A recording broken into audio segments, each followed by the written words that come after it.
Hi, I'm Mark King, investment editor at Columbia Threadneedle Investments, and here's what's in my weekly column.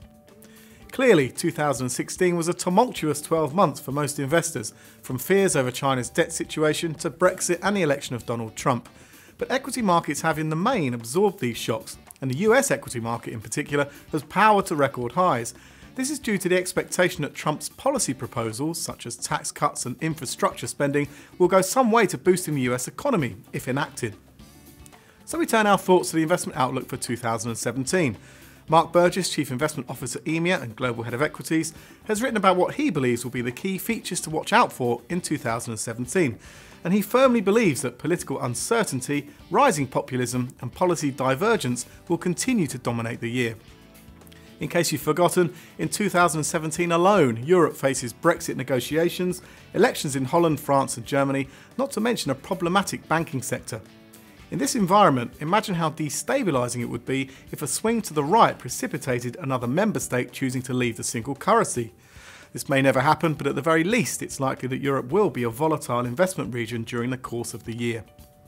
In Asia and the emerging markets, it's likely there will be some fallout from Trump's protectionist policies, which could damage the likes of China, Mexico, Colombia, Malaysia, Korea and Thailand. If the US hikes interest rates, this should mean a stronger dollar, which will also hit some emerging markets.